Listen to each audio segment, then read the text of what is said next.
d'abord une pratique qui vient de l'image, de la photo. Et par la suite, j'ai cherché un matériau qui pourrait exprimer le lien et l'idée de l'aléatoire. Et c'est vraiment le textile qui s'est révélé cette possibilité. Parce qu'en ayant fait longtemps de la vidéo, je me suis rendu compte que changer une vidéo, c'était un casse-tête, très compliqué. Alors que réenvisager une œuvre que tu as fait il y a 3 ans, la recommencer, la défaire quand elle est en textile, c'est possible. C'est vrai, quand j'ai été invitée par le Phénix, je me suis dit, une scène des arts vivants nationale qui invite, c'est pas la même chose qu'un musée parce que les œuvres ne sont pas présentes. Qu'est-ce qui fait, indépendamment des spectacles qui vont tourner, mais le phénomène que l'on retrouve, c'est le spectateur en fait. C'est cette idée du spectateur qui existe quand il fait la queue, quand il est à l'intérieur en train de regarder le spectacle. Donc c'est une forme de foule. Et puis je trouvais que quand on rentre et qu'on attend pour voir un spectacle, on ne se connaît pas et après on ressort avec la connivence de quelque chose de commun. Donc cette idée de la foule, c'était aussi plein de personnes, donc plein d'individus et plein d'autoportraits. Donc voilà, ça a été la proposition de cette foule grandissante. Et après, il y a eu l'opportunité pour moi de différents publics, parce que c'est vrai que les structures qui m'invitent, je leur dis que moi, je suis plutôt ouverte à des publics très différents et générationnels, enfin autant des enfants que des maisons de retraite. Maintenant, là, la particularité, c'est qu'il y a eu la proposition de la maison d'arrêt.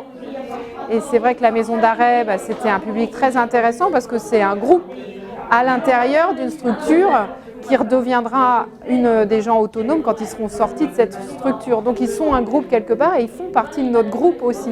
Et exister pour eux, des gens qui sont quand même dans une situation d'enfermement, à l'extérieur, c'était vraiment intéressant d'être avec le groupe consensuel de la ville en général. Et c'est pour ça que je voulais aussi l'invitation avec des étudiants des Beaux-Arts ou de la fac d'art plastique, en tous les cas une jeune génération d'artistes possible, pour qu'il y ait aussi cette génération de jeunes adultes, et puis ouvrir le champ à rencontrer aussi des enfants. Donc voilà, je pense que ce projet, il couvre vraiment tous les âges.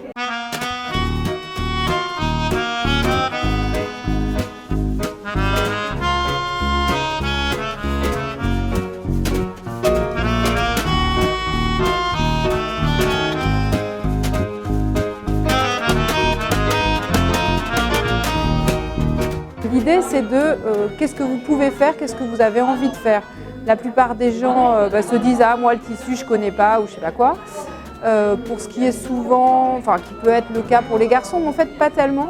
Parce qu'en fait, une aiguille, un morceau de tissu, repeindre, on peut aller jusqu'à utiliser de la peinture pour le textile. Enfin, il y a vraiment l'idée de l'invention. La poupée, elle nous est désignée et en aucun cas, il y a un cahier des charges pour lui faire le bonnet tricoté, le pantalon cousu. Donc il y a pour certains publics, par exemple les maisons de retraite, où c'est plus difficile d'avoir cette entière liberté. Parce que c'est plutôt des dames qui ont eu l'habitude de faire des pulls, des choses précises pour leurs enfants, leurs petits-enfants. Donc du coup, elles ont très envie d'être guidées. Et l'idée de cette liberté, c'est quelquefois une petite réticence au départ. Mais justement, aller à l'encontre de l'artiste, c'est une forme, même si c'est une provocation tacite et délicate, ça reste une provocation que de ne pas faire ce que l'on connaît et en aucun cas d'enseigner quelque chose parce que c'est un éternel questionnement. Donc par exemple pour les groupes de dames qui elles sont très au fait de la couture, elles c'est les amener justement sur quelque chose qui n'est pas extrêmement bien fini, qui ne relève pas de la poupée folklorique, enfin quelque chose qui peut être bizarre parce que la poupée ça évoque toujours l'idée de faire un visage, de vouloir une représentation, une figurative. Donc justement, se dire, c'est peut-être un seul œil au milieu, c'est rien, c'est une géométrie.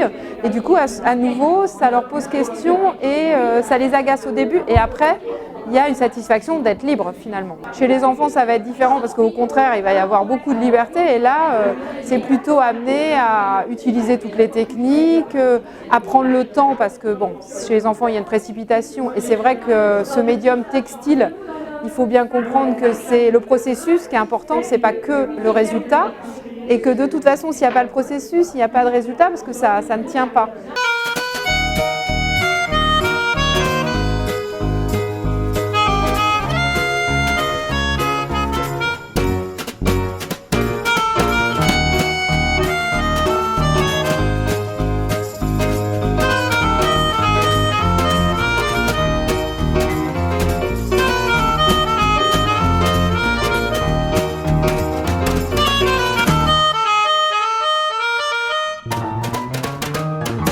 Il n'y a pas c'est bien ou c'est pas bien.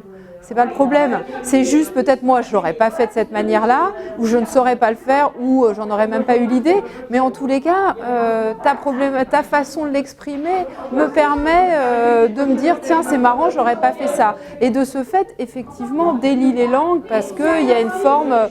Au bout d'un moment, moi j'en ai eu l'expérience en partant au Brésil en résidence. Où je me suis rendu compte que j'étais dans une coopérative de femmes, dans une favela, donc aux antipodes de ma situation de pays et économique, et que finalement on rigolait des mêmes problèmes de garde d'enfants ou de mari énervé. Donc finalement le textile, ou en tous les cas l'idée du lien et de l'ouvrage qui nécessite, je pense aussi peu de matériel, parce qu'on peut le faire comme ça, le ramener chez soi, le balader, c'est pas une logistique de la céramique.